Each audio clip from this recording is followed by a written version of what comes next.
如果你现在问我无痛入门拍摄应援的设备是什么，那我会说腾龙的28-200搭配 APS-C 的机身或者全片幅的机身，2万元左右的镜头就可以拍摄到你想拍的 FA。 虽说大家都把这支镜头当旅游镜头，但我把它当成应援镜头也不为过啊。那我这边先列出 F1 接口达到 200mm 的镜头，并且不会违反直棒不可以在看台区使用 300mm 以上，包含 300mm 的镜头。这边的表格价格是取自 Sony 台湾官网或者是成品线上公司货的价格，被划掉的那一个镜头是绝对不考虑的，原因就是 DXO 直接显示这支镜头望远端连及格都没有啊，所以就只剩下这几支可以使用的镜头。当中最便宜的镜头就是我今天要介绍的这一支镜头，腾龙28-200mm。使用这支镜头的3天后，我发现这一支镜头在拍摄应援真的是恰如其分，焦段、重量、价格都符合初入拍摄应援的人们。焦段28-200mm，第一点，这镜头符合中华职棒的规则，使用全片幅以外的方式拍摄，又可以得到其他的焦距。重量575公克，跟一罐保特瓶饮料差不多。如果按照我的设置 Sony A74 加机顶麦，再加上这一支镜头658加60加575 1293，比 Sigma 的70-200还轻呢。价格2万以内的价格通常都是普通定焦镜头或者是 kit 镜，根本拍不到 FA 啊，但这颗镜头可以。以上都说了它的优点，那缺点呢？每颗镜头都有它的缺点，这支也不例外，而且对于不后置的玩家超级痛，看完照片会直接痛到麻掉。但如果你花一些时间后置，就可以得到媲美 SEL70-200G2 的照片。目前我被 FA 索取的照片皆是上述这2支镜头所拍摄的。这一支镜头的缺点就是锐利度、光圈。锐利度，如果你用过 G 镜或 G Master 镜，只要放在手机上看，就会明显感受到锐利度不佳。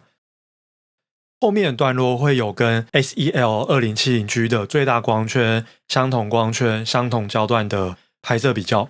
但这支镜头的价格已经很对得起它的锐利度了。毕竟鱼与熊掌不可兼得，焦段跟锐利度，焦段不能后置，但锐利度可以后置加强啊。光圈，这光圈也只有在 70mm 以内的光圈 F4 还算堪用，对于平常的我来说，毕竟我自己的镜头就是 SEL2070G 恒定光圈 F4。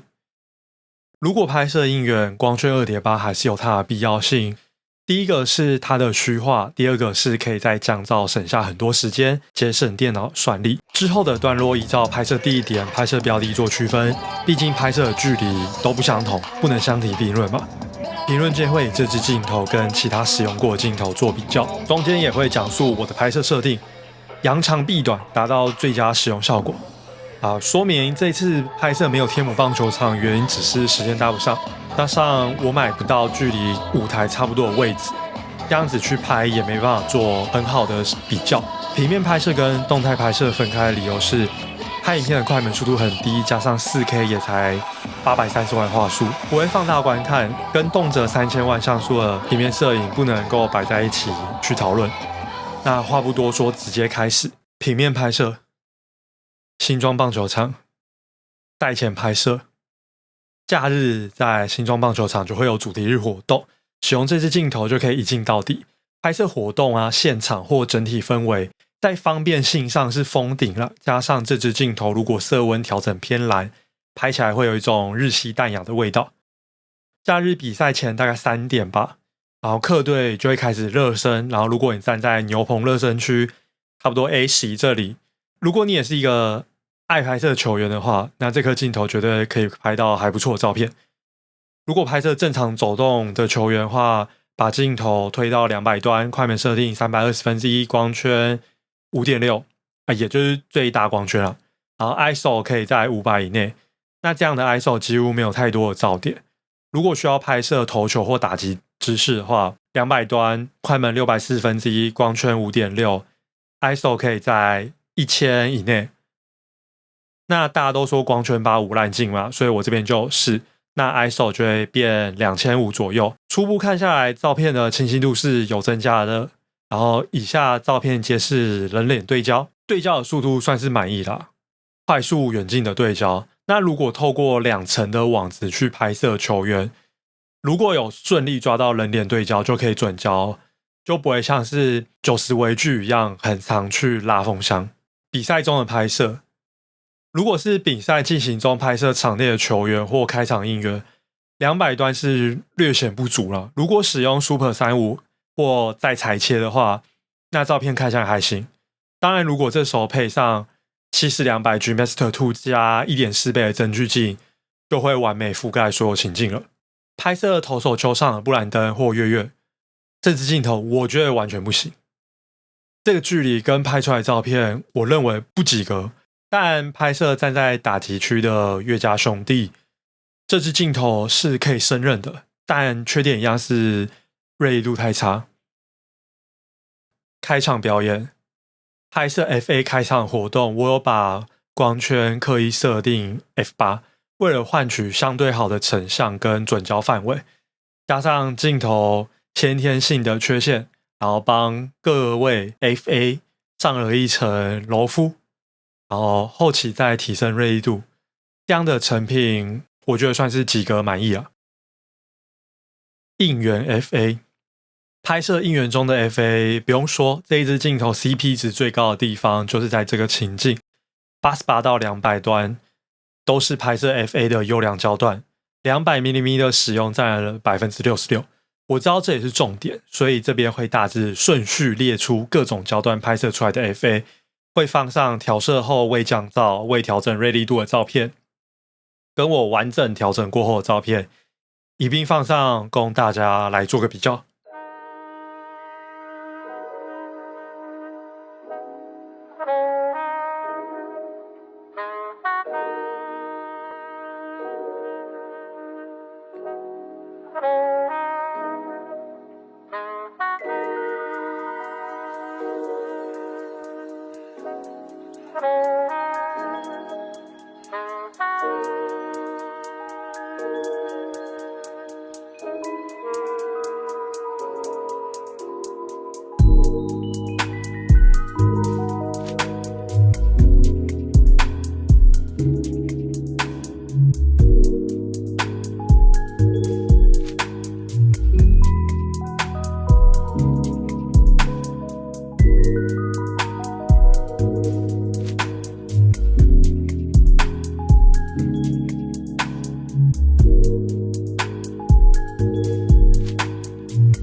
台北大巨蛋。在大巨蛋拍摄球员优势是几乎可以站在跟球员同一个水平线上，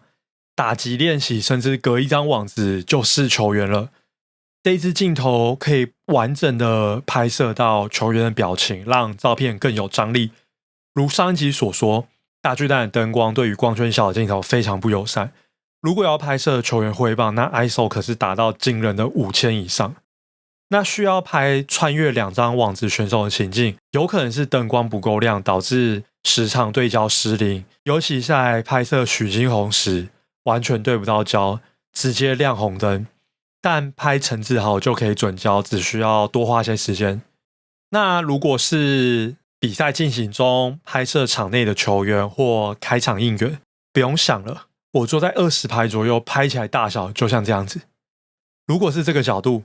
你一定要拿超过联盟规定的300mm以上，才可以拍得比较清楚啊。我讲的是不裁切的前提哦，理由就是我拍摄这些照片是使用 Super 35，就已经换算下去是300mm 咯。我这边没有违规，因为我使用镜头最长的焦段是200mm哦。拍摄应援舞台上的小龙女，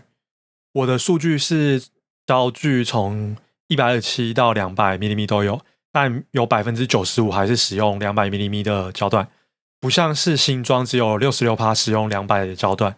一样，这也是重点，我知道了，我就把每一个焦段抓出几张照片，按照顺序排列，让大家可以知道大致上的距离。一样会放上调色后未降噪、未调整锐利度的照片，跟我完整调整过后的照片一并放上，供大家做个比较。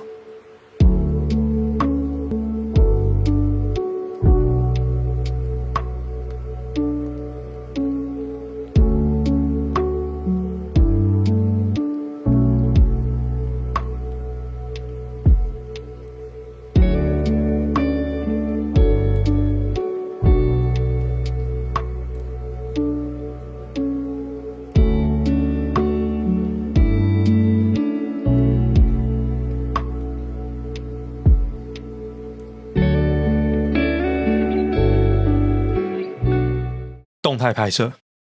我觉得动态拍摄也是这支镜头的最佳情境，搭配上 Super 35模式，焦段的运用变得非常灵活。由于我也看不到当下的数值，只有少部分连击的才能知道数值，我这边能够保证的是我都设定一样的色温，因为这样拍出来的画面白平衡才不会乱跳啊，我后置也会比较方便。我这边有一个小技巧啦，就是我会把录影的设定先存在不同的模式，这样子在平面跟动态拍摄上做切换可以很快速。像是我把 Mode 1调成 4K 60fps， 然后是 Super 35模式 S-Log 3快门1/80，那 Mode 2就是 4K 30fps X-Log 3快门1/60。新庄棒球场比赛中的拍摄，赛前的拍摄就不说啦，一定会比平面更好拍啦，对不对？那至于比赛中拍摄球员或场边情境，我觉得这支镜头开启 Super 35模式，加上对焦使用 AFC， 其实可以抓到选手打击到跑垒，像是影片中岳东华、周思齐的这2支影片。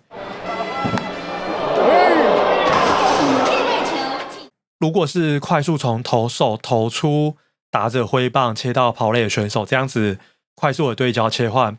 我觉得这颗镜头还需要一些努力啊。那至于这支镜头的另一个优势就是可以使用28焦段拍摄身处的环境，就像影片中这样，拍摄应援、开场舞啊或 MVP 舞距离上都还算不错啊，但要抓准特地的 FA 会有点困难。我近期会去试那个70-200G Master 2， 之后再看会不会有所进步。那拍摄场中的应援无话可说，进可攻退可守。在新庄棒球场，我只能给他好评。也因为这支镜头很小巧，我记得我拍摄那一天突然下雨，然后我只要用应援毛巾挡一下就可以继续拍摄。突然下那种大暴雨，我也可以轻易的用雨衣去遮住它，不会有太突出的雨衣遮不到的情况。台北大巨蛋比赛中的拍摄，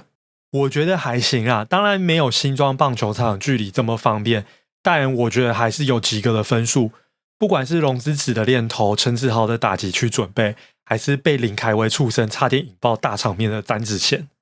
我觉得拍的还蛮不错的。拍摄应援的部分，开场舞就当作是拍团体队形吧，就焦段不够啊，再远就是违规啦。拍摄小龙女的应援，不知道我感觉没有很好拍，相较上支影片在大巨蛋的体验，绝对不是我比较熟富邦的各种呛死或者是应援，味全的我几乎也会，也不是富邦大巨蛋位置我比较前面2排。我觉得这一次在大巨蛋，味全没有给我像在天幕一样很好玩的感觉，很吸引我要一直拍摄的感觉啊。我这边没有要针对放上影片的各位小龙女哦。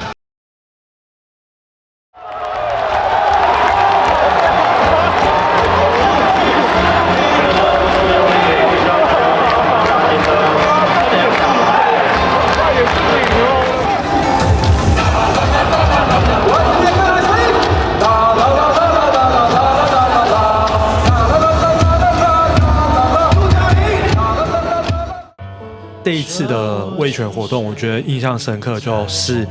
选手的歌唱大赛。那天我觉得最值得、最好玩的地方，就是这一部分。镜头比较，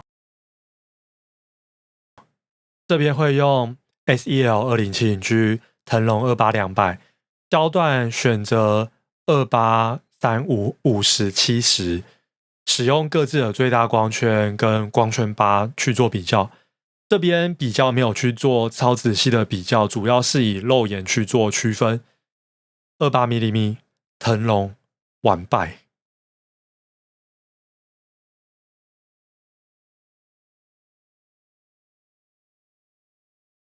35mm 腾龙的这一张最大光圈，我觉得算没准焦啦。如果只讨论光圈8的话，腾龙完败。50mm 腾龙最大光圈输，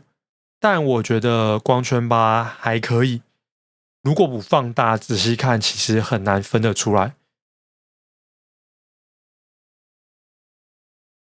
70mm 一样，腾龙最大光圈输，然后光圈8其实跟50mm 的差不多。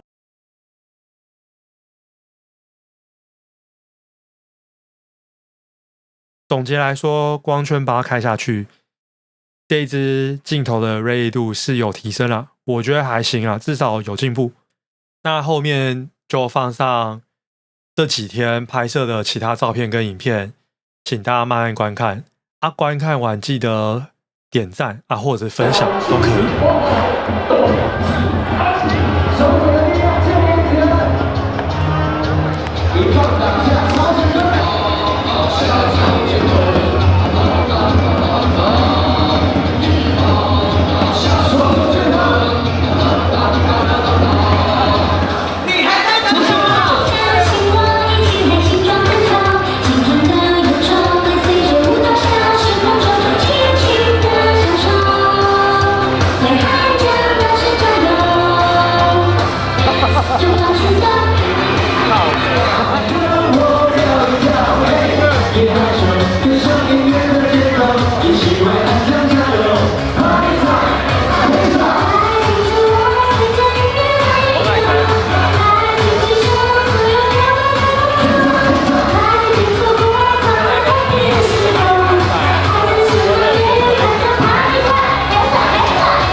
今天影片就到这，敬请期待下次镜头分享，谢谢大家。